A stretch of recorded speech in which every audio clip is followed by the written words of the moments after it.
An earthquake. It was one which was long called the Great Earthquake. It was just after noon on a bright October day.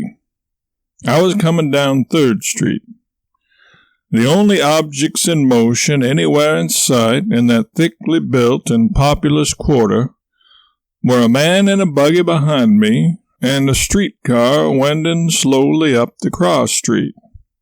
Otherwise, all was solitude and a Sabbath stillness.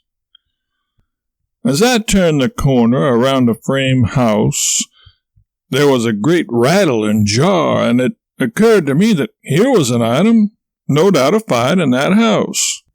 Before I could turn and seek the door, there came a really terrific shock.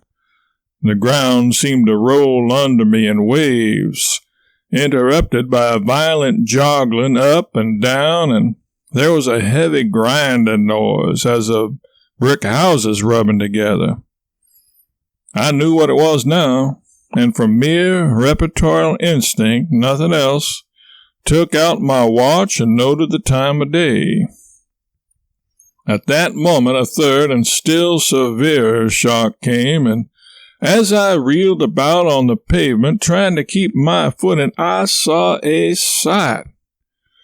The entire front of a tall 4-story brick building in 3rd Street sprung outward like a door and fell sprawling across the street, raising a dust like a great volume of smoke. And here came the buggy. Overboard went the man, and in less time than I can tell it, the vehicle was distributed in small fragments along 300 yards of street.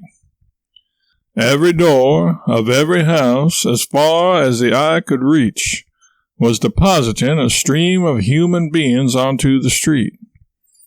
Never was solemn solitude turned into teeming life quicker. The curiosities of the earthquake were simply endless. One woman who had been washing a naked child ran down the street holding it by the ankles as if it were a dressed turkey. A prominent editor flew downstairs in the principal hotel with nothing on but a brief undergarment, met a chambermaid, and exclaimed, "What shall I do? Where shall I go?" She responded with naive serenity, "You might try a clothing store." After the first shock, an Oakland minister said, "Keep your seats. There is no better place to die than this." And added after the third shock,